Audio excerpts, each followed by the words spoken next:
Right now, I give you Peter Demangos. Peter. Thank you very much. Wow, it is bright up here. First and foremost, I want to thank all the organizers that were here, Mr. Geller, Mr. Dickstein, and if I could pronounce this properly, I'm going to follow Dominic's pronunciation, Mr. Tharian. Close enough. So I want to thank, and again, everyone for being here. I really appreciate the opportunity to be myself up here. It's a true honor to be speaking amongst my peers and other professionals in this organization. So I'm going to try and make this as valuable for you as possible. So that being said, I'm going to jump right into it. And my first point today is about smart touches. So I believe in working hard and having a hard-working mentality, but at the same time, trying to do that or couple that with smart touches as well. So in our office, we have a 3-degree rule. So the first degree of a contact is sort of the ideal one. It's the best one we all want to have. We went to high school with a decision maker. We're best pals. And getting the business is essentially automatic unless we absolutely do something ridiculous that's going to cause us to lose that business or that business opportunity. But the door, our foot is certainly in that door. But there's only so many of those individuals that we have, maybe 30 or 40. The opposite of that is what I consider a 3rd degree. So the 3rd degree is we don't know Mary or John, they're the decision maker. We don't know them any better than anyone else approaching Mary or John. So where we like to focus in our office is on the 2nd degree connections. We know we're going to run out of the 1st degree at some point. The 3rd degree, we're just like everyone else. So focusing on the 2nd degree, which is, we may not know Mary or John per se, but we know the warehouse supervisor who's got the trust of Mary and will introduce us as a viable and respectable and trustworthy organization. So those 2nd degree touch points, and I would apply that anywhere, whether it's in group sales or individual sales. We could be at some charitable organization, and you meet someone who you automatically might not assume as the decision maker, but they may be very well connected to the decision maker, and that I can consider as a very strong 2nd degree connection that if leveraged properly can get you in the door. And getting in that door, which is quite obvious, getting in that door that way is a much greater opportunity for success than getting in the door through the 3rd degree connection, which is sort of the old school mentality of just cold calling and knocking on doors, which I commend everyone who does that. In certain parts of our business, we do that as well. When we run out of 2nd and 1st degree connections, you're left with 3rd degree. But the idea is you hope that you're developing enough 2nd degree connections that you never have to go to that 3rd degree. That being said, centers of influences are great 2nd degree connections. I won't go on that because I think everyone is very well in depth in understanding how that works. But LinkedIn is an area that maybe not everyone is using in a way that can be very efficient. LinkedIn will tell us who our 2nd degree connection is. No work required. So using LinkedIn, at least in our business, is a very big component of strengthening those 2nd degree connections, which is going to help us lead to the 1st degree.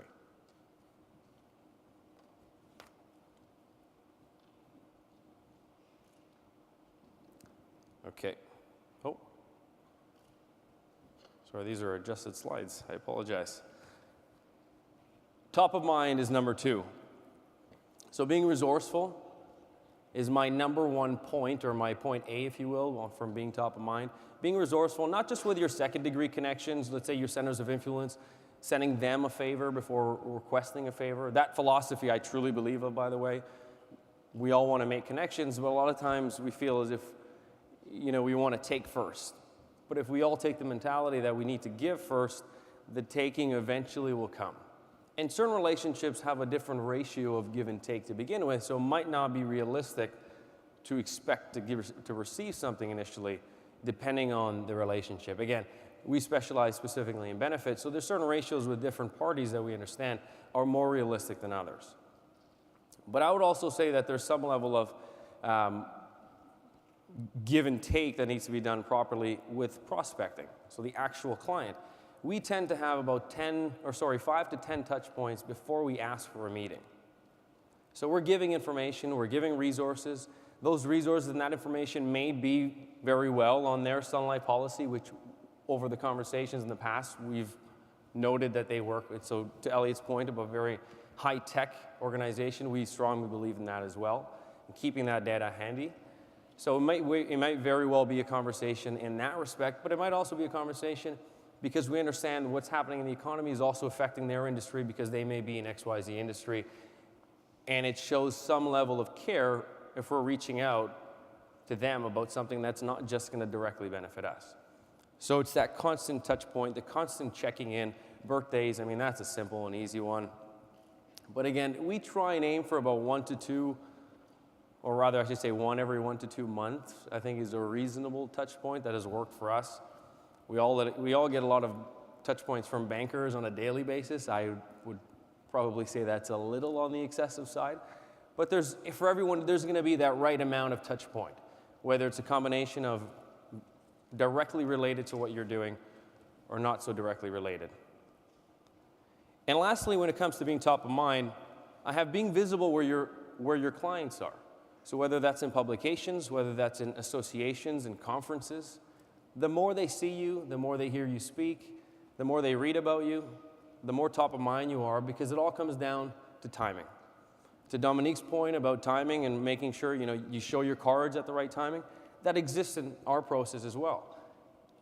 We know that at some point there's going to be a great time for us to be knocking on their door. But if we're just waiting once a year for that renewal, or in the individual business, maybe there's another sequence that relates more effectively. But if we're simply waiting for that one period, I don't think that's good enough.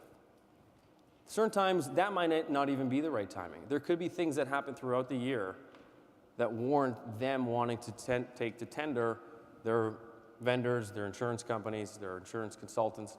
So for us, it's those consistent touch points, so when the timing is right, we're there.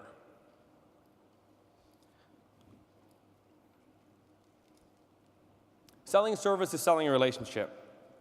I strongly believe that once we get the meeting, our expertise at that point is already assumed.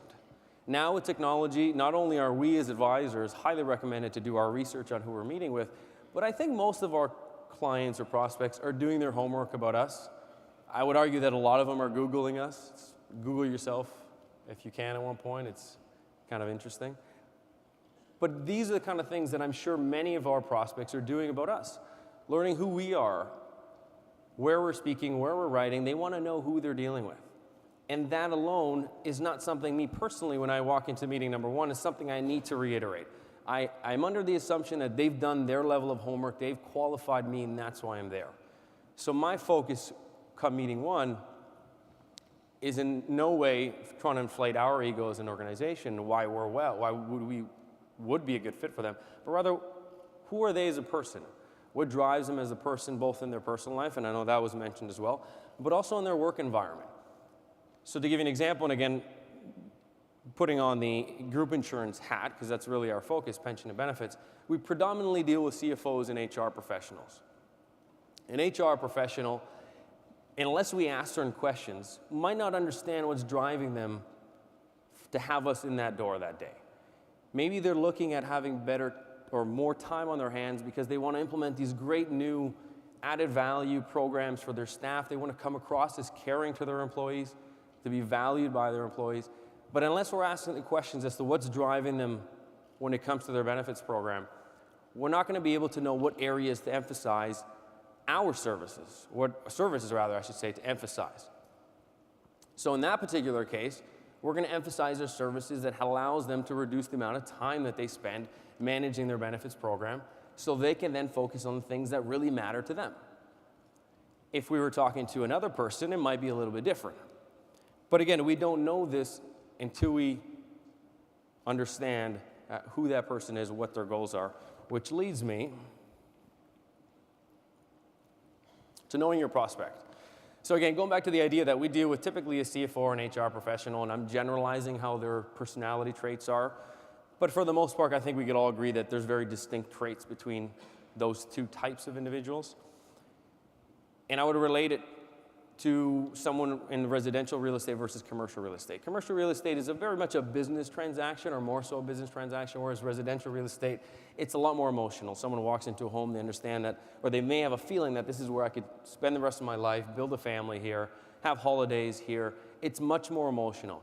And I would argue that on the benefit side, when we're looking at dealing with a CFO versus an HR person, there's some merit to that logic there as well. An HR person is much more value-oriented, where a CFO person is much more numbers, get to the point. So we tailor the presentation. If we're dealing with a CFO, we usually hit the punchline first. Here's a summary page with your punchline, and here's the supporting evidence that justifies how we got there. They're more analytical, they're driven to the point. Whereas if we're working with an HR person, we understand that if you hit them with the punchline too much, it's a little bit too aggressive. They see it as aggressive. They don't see it as, being proud of the analysis. They're more amiable as personalities, and again, I'm generalizing. So maybe storytelling, and that was something that was mentioned earlier as well, or case studies. Showing case studies that have worked well with your clients and in the past, in similar situations, that allows them to see the correlation between them and other companies you've worked well with. The other example I have is when we look at teachers as well. Teachers and students, a wonderful teacher, a successful teacher is one that is able to teach each student successfully, but they all have different ways of learning. So on an individual level, being able to adapt to the different ways that each student is capable of learning, and that is, for my opinion, what determines a successful teacher from one that's not. And we are falling in a very similar situation where we have to convey message. And I know it was mentioned here is, someone who's great takes complex and makes it very simple, and I 100% agree with that. And everyone is different. That message needs to be slightly tailored.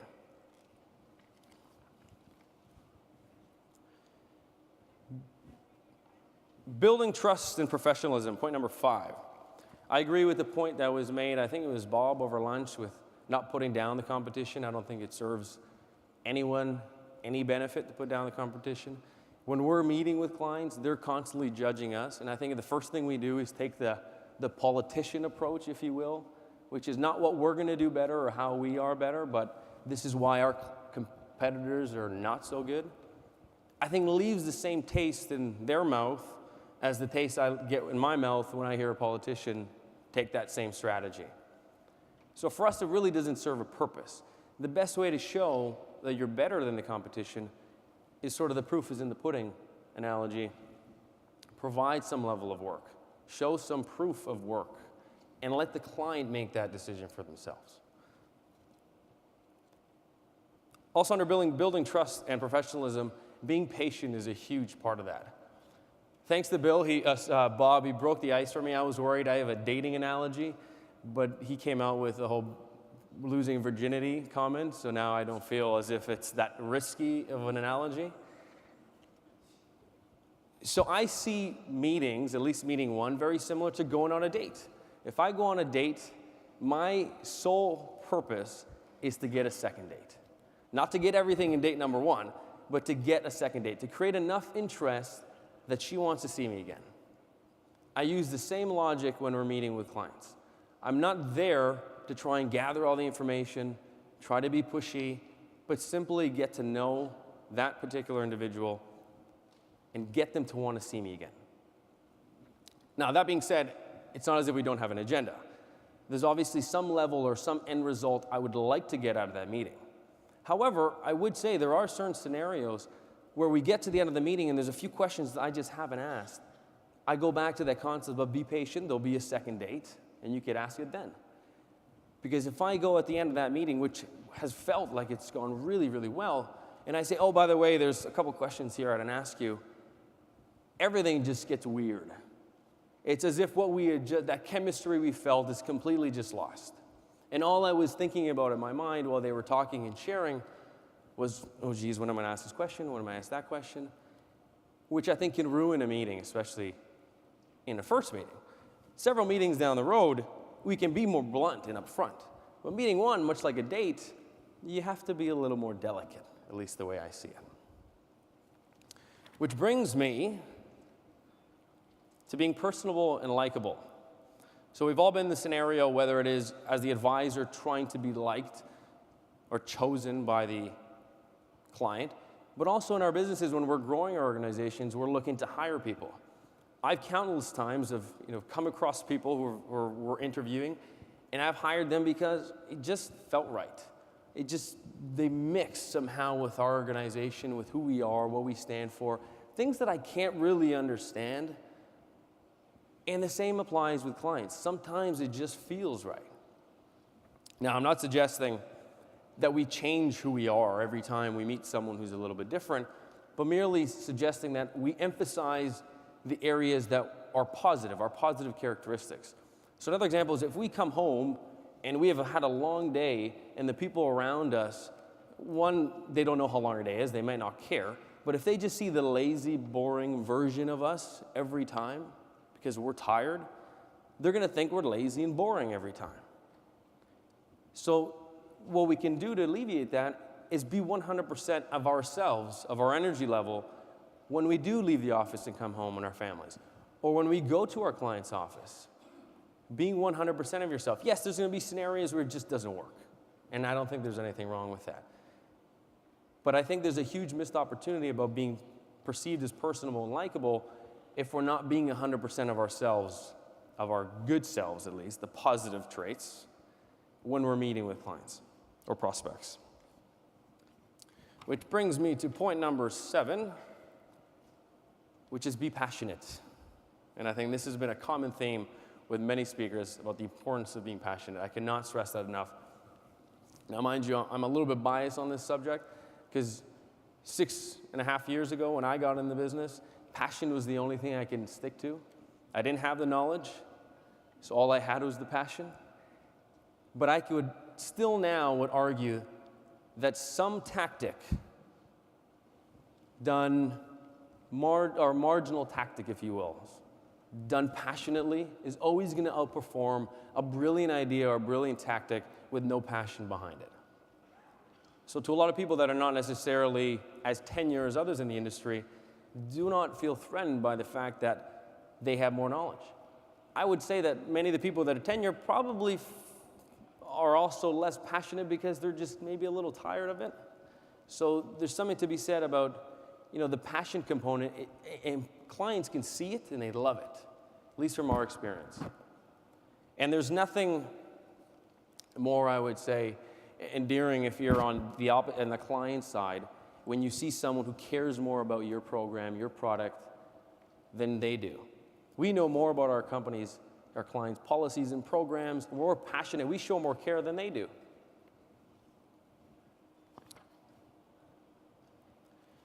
Don't be afraid to go where others go. Again, linked to passion. There needs to be some level of commitment, passion to not be afraid to go where others go. In that case, for us, that means being a niche player. We've made an open commitment that all we do is pension and benefits and a little bit of wellness programs. But we are a group provider. That's our niche. We're not afraid to say that we have weaknesses, which is individual insurance. All of these things are our weaknesses, but we use them as an advantage, not as a disadvantage, because the things that we openly admit that we don't do only re-emphasize how well we are with the things that we actually do. And it attacks the stereotype, the main stereotype in this industry on the head, which is, and I unfortunately hate to say it, there's a stigma in our industry where we're willing to accept any business that anyone is willing to sell, right? So don't be afraid to do things that others don't and be a niche player. Leverage the position you have, and I'm running out of time here, so I'm very brief with the last 2 points. Leverage the position you have. So again, us being a boutique firm, we leverage that. It's because we're boutique is why we're able to offer great service to both the large and the small clients, whereas maybe some large organizations are unable to accommodate that. So we sell the fact that we're a boutique. We're not intimidated by that or afraid of it. Or when I was new in the business, I wasn't intimidated about the fact that there's people that are more knowledgeable. I took the angle of, well, we're more tech savvy. We can get things done on time. The things that I could do very, very well, those are the things that I did, and I leveraged them. So that might be different for everyone, but whatever that kicker is, I would say, is be proud of it and leverage it. And I strongly believe it will go much further than you may think. And last and certainly not least, is make your services easy to buy. So we have our total solution brokerage services, but that's not necessarily what we always go with.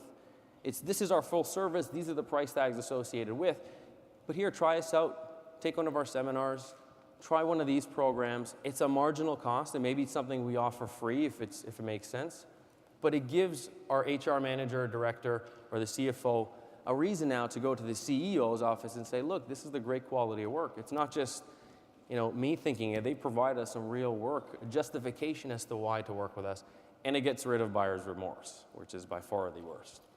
So I apologize for being over time. I want to thank you all for your time, and hopefully that's been valuable for you.